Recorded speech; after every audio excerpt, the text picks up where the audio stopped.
obviously questions about Nick Bosa. What happened to him? You know what? I'm not sure. Got in the fray, but I think he's all right. Still haven't heard from the performance staff, but I don't think there's anything to worry about. Did Jason Verrett leave practice early with an injury? Yeah, he went to get checked on. I haven't gotten word yet though what's going on. Injury aside, can you assess how Nick Bosa has been doing in training camp? He's been progressing very well. Very pleased with him. He's got a knack for pass rush. He's been very good in the run game. So at this point, he's progressing very well, and we're all very excited about him.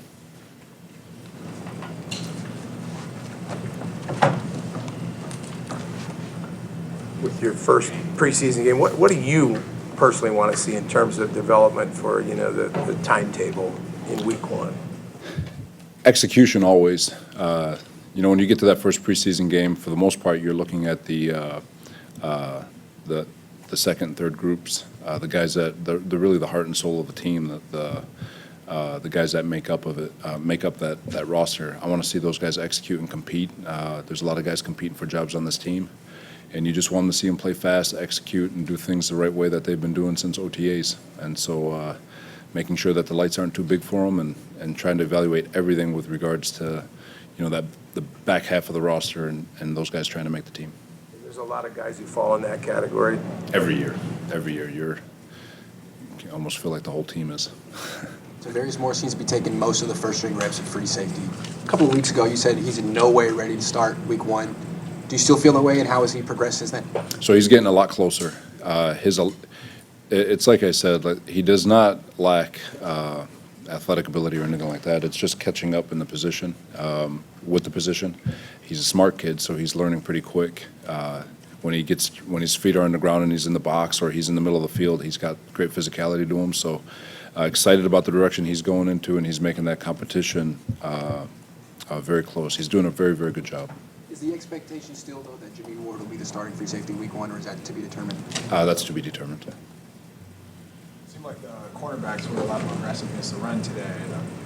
Witherspoon made a couple of plays where he crashed in there. Is that something that you've been preaching on, for them to be just more aggressive and just helping the team in run support? You're talking about the corners? Yeah, cornerbacks. Yeah, the corners, the way teams attack our system, especially with Kyle, where they've got those condensed splits and their crack support on safety, no matter what system you run, your corners are going to have to show up. So it's great work for our guys.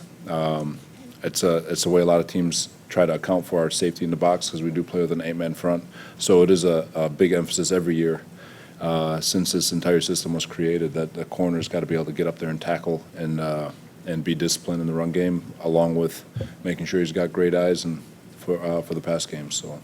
There were 4 plays in a row, I think it was Garoppolo was in, where there were touchdowns in the red zone. How eager are you to, look at that stuff and go over it with the guys? I do it right off the get. A couple of them were just communication with.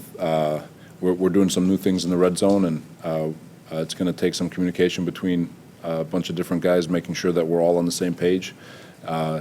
When it clicks, it looks awesome, and when it doesn't, there's great things to teach off of. So I'm just thinking of a couple. The other ones, I've got to see the tape to see exactly where the breakdown was. What was Richard Sherman's message to the defense when you guys huddled 2/3 of the way through practice?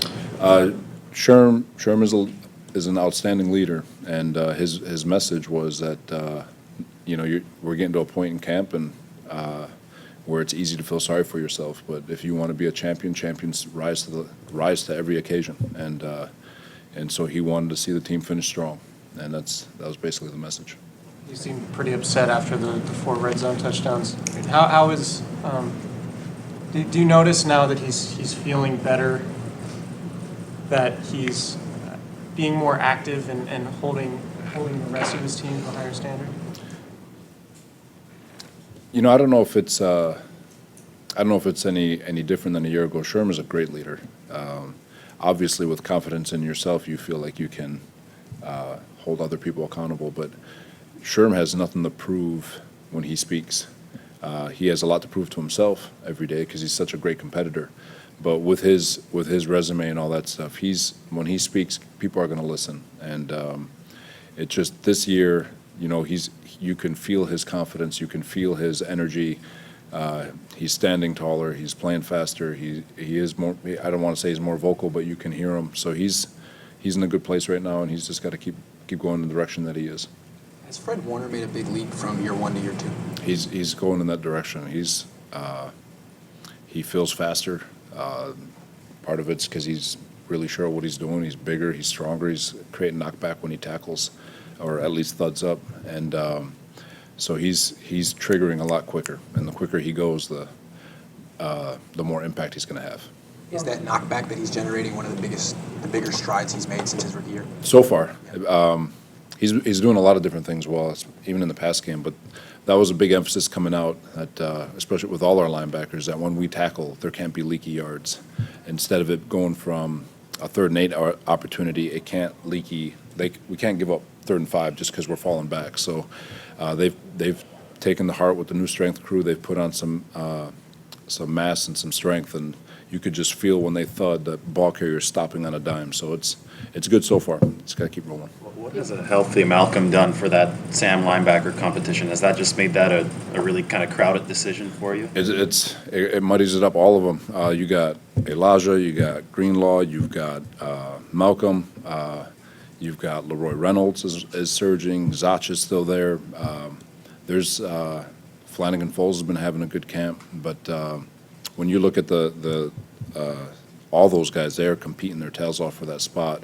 And having a healthy Malcolm who has experience, he's had great success in this league. Absolutely, he makes it very tough. When you see Greenlaw hit use check like that the other day, what do you think as a defensive coordinator? Protect the team. We'll see what he does on Saturday. If he knocks down the Cowboy runners that way, then I'll be a believer. But in practice, the running backs aren't always thinking that you're going to come up there and just knock them down. So he still has to climb that hurdle for me in terms of tackling, getting guys on the ground, showing that knockback. Can you talk about his learning curve a little bit since he's been here? Greenlaw? Yeah. Good learner. You'll see him. He's playing Sam, he's playing Will, so he's going back and forth with regard to base and nickel. And he's doing a very good job understanding what his issues are within the scheme, understanding the alignment part. That's not completely clean, but it's very close for a rookie. And at this point in camp, you have your entire system. We can call anything at any time, and he's got to be on it, where in a game plan, it's much more specific, so it'll be easier for him to align and do all those things once the season starts. But for him, with what we're asking him to do, I think he's doing a really nice job from a learning aspect. Even before Nick left practice today, you had DeForest playing almost exclusively at defensive end. Was that only because you were also without Eric and Ronnie, and what were your impressions of?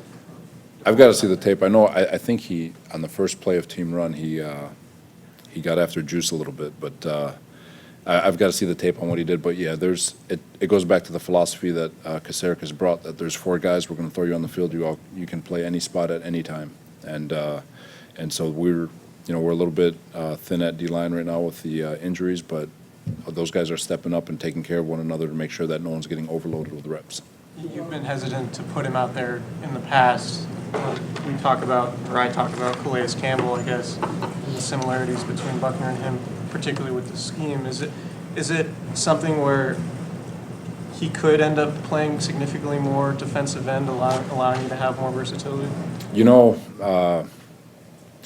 With what we have at defensive end, when you talk about Bosa, Ford, Armstead being able to play there, Saleh being able to play there, Street being able to play there, and Buck, in my opinion, being one of the top interior D linemen in all of football, it's just not. I don't know how smart it would be. Now, in third down situations, you could see it, and obvious passing situations, you can see it, but as just a base down, as long as those guys, everyone's healthy, I don't know if it would be smart to move one of your best guys to have him go do something else when the team needs them, if that makes sense to you. Will Buckner play on Saturday? We haven't talked about that yet. Assuming Barrett's, whatever happened today, is not serious, did you guys want him to play in the preseason opener? Again, we haven't talked about that one yet. We're supposed to have a meeting tonight. What are your options that you're looking at nickel the past couple of days without K1 out there? So there's you got DJ Reed, you've got Eman Mosley, Maben can go in there. So there's they're competing. We're trying to figure out in the event K1's extended or whatever it is. It's a great opportunity for those guys to show what they can do at nickel. So that is a very big deal for me in terms of how they handle it and how they play here in the next 3 or 4 weeks. When will you start facing scout team looks? Say that one more When will time. you start facing scout team looks? With regards to Dallas and all that? Just anyone, instead of your own offense all the time. You know, we do it when we get our walkthroughs at night, when we have our group installs, and you kind of see the red hats. That's us kind of, we're going through all the gymnastics of things that we may see during the season, whether it's Baltimore down the road, or Arizona, or even Tampa Bay in week 1. So we mix and match and just make sure that they're seeing everything, so when we get recall in week 1, they've have it. A lot has been made already this offseason about the potential for the D-line to excel. What's your, assuming everyone's healthy, what's your perception on how true that is?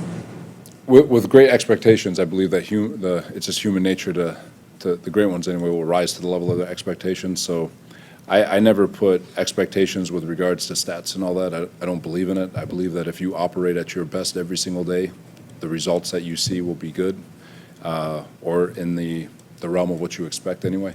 So for the D-line, the expectation in my eyes is to operate at your absolute best every day with the effort, technique, discipline, and violence and trust that whatever result happens will be in your favor, because it is a very good group, it is very talented, it is versatile, but you can throw all that in the garbage if they don't come with that mindset every single day to get better, and if they're focusing on things that they have no control over, they'll just waste their talent. All right, guys, let's go. All right, thanks, everybody.